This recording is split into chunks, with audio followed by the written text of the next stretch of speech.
Consulting or banking? Which industry is the better career choice?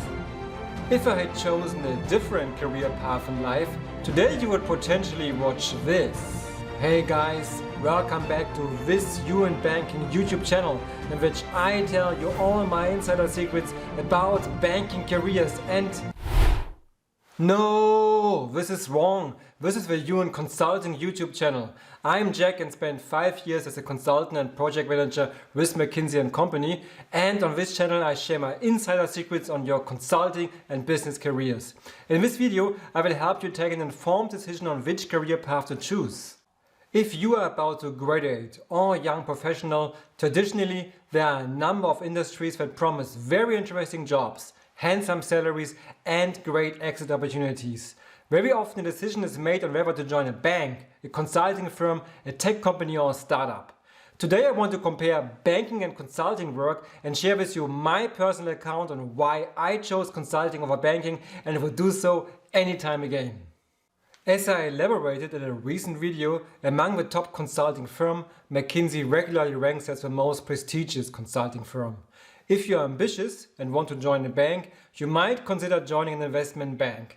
Traditionally, the most reputable global investment bank is Goldman Sachs. You must be aware that I studied economics and did my PhD in economics in London, one of the leading financial service hubs of this world. Even my PhD supervisor had been a banker before, so I was a natural candidate to join a bank. However, I can tell you that I've never even been just interested to explore a banking career. In the following, I share my top 8 reasons why I never considered pursuing a banking career or joining a prestigious investment bank such as Goldman Sachs, and why I think, at least for me, maybe for you as well, consulting is the superior career choice. One reason that I've never been attracted to banking is that it is just a single industry. Yes, of course, you have different areas and departments within banking, but ultimately it is a single industry in which you immediately specialize, next to other industries such as the automotive or the pharmaceutical industry. In consulting, I always thrive on the variety of the work, including the variety of industries I've been able to serve. You can do your first project in banking, but then hop to chemicals, and the next time you serve a media company. These different experiences excite me. If you want to learn more about the perks, but also the limits to the variety of consulting life, check out my advice that I've given in this video here. And now, next run. Imagine that these were your bosses and colleagues. Well, have fun. A problem in any line organization, such as a bank, may emerge from the fact that your position within the company is fixed. It is determined for the long term who is your department leader, whom you are reporting to as your boss, who are the colleagues on your layer of responsibility, and who is helping you out. The advantage of a line organization is its stability and the clear structure of responsibilities. However, what do you do if you really do not get on with your colleagues or if your boss treats you like a slave? It is very hard to change your position within a line organization. This is another reason why it is so fun to work as a consultant. Consulting firms are project organizations. For each project, a different project team is gathered. There still is hierarchy within a consulting project team, and it may be the case that you do not get on well with your colleagues or your manager on the team. That may mean that if you are unlucky, your project experience can be nasty. However, once the project is over, you will go on to a next run and be able to change your team. Easy. Let us talk about lifestyle and weekend work. Last year, an informal survey of Goldman Sachs first-year analysts created huge headlines across all media. Just 13 participants contributed to the survey, but it confirmed any anecdotal evidence on the work-life balance of working in the most prestigious investment banks such as Goldman Sachs. It is cruel. If we just check the first page, survey participants report that, on average, they work about 100 hours a week. They do not explicitly talk about weekend work, but if you just do the maths, the week from Monday to Friday has just 120 hours, so for sure, and as everybody knows, from investment bankers it is expected that they regularly work on weekends too. This is notably different from consulting, where a rather strict weekends off policy is adhered to even in all the top management consulting firms. At McKinsey I only did 2 projects where I regularly also worked for some time on weekends, but this was because those 2 projects were seriously understaffed and not well scoped. Generally, in consulting, weekends are off. I provide a link to the full Goldman Sachs Working Conditions survey in the video description below. I just want to point you to an fun fact. The young investment bankers request a maximum of 80 working hours per week. Well, 80 working hours per week pretty much present the maximum in consulting, and I would say even the upper limit. 80 hours without weekend work means 16 hours of work per weekday, which I find is already tough enough. While the extremely handsome salaries in investment banking have dropped since the financial crisis 2008-2009, at least for bankers in their first years in banking you may still reach even higher salaries than in consulting. However, do you really need to care about that? Already as a consultant you earn significantly more than the general average income, and as I just said, in investment banking you might need to put in some further hours. In another video I had introduced you to the concept of net salary per hour and concluded that by this metric the top management consultant may not earn that much more than an employee in another industry. If you are keen on the banking salaries, I strongly suggest that you do that net salary per hour calculation for yourself too. Now for sure, in both consulting and banking there is competition, but in consulting it is sort of invisible. In another video I already briefly introduced you to the consulting pyramid, which implies that at every level on the consulting career ladder that you want to reach, fewer positions are available. Given the pyramid is thinned out towards the top, at each level a certain amount of consultants needs to leave a firm.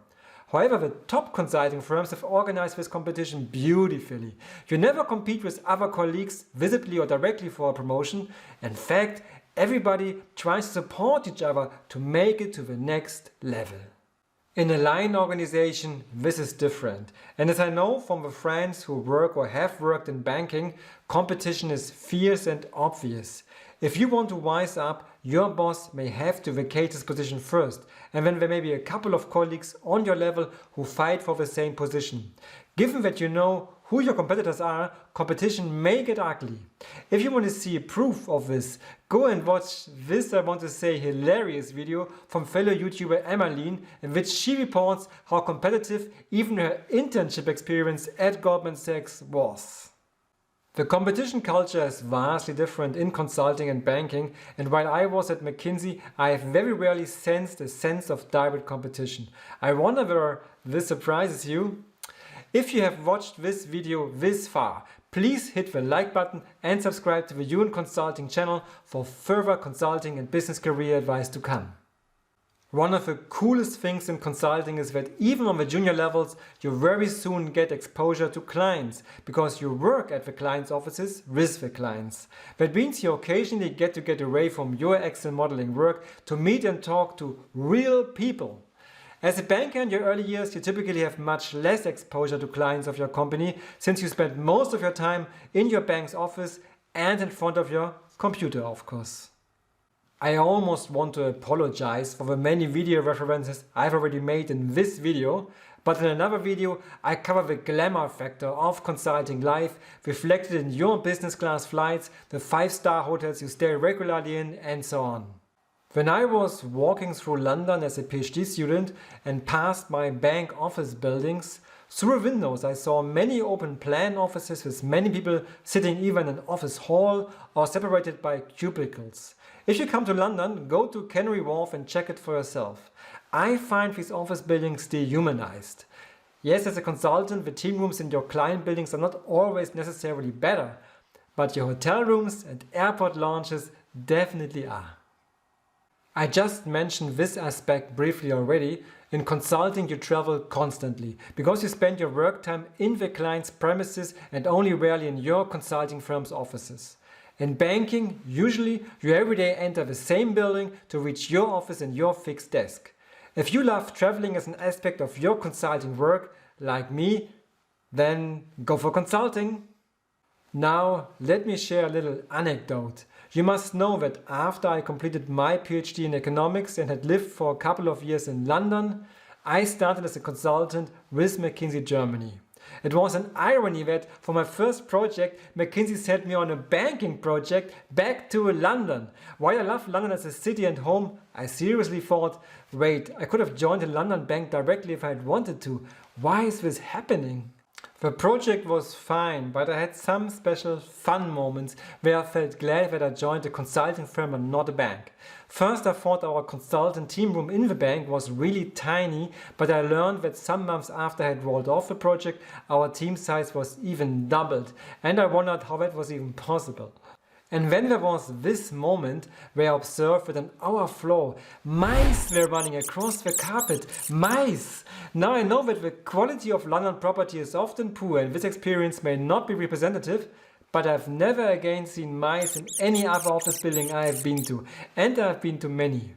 Why did that bank not invest the money to improve the quality of its office building for its very own employees? In consulting at McKinsey, I felt that my company took better care of me as a person, given as a consultant you present its major asset.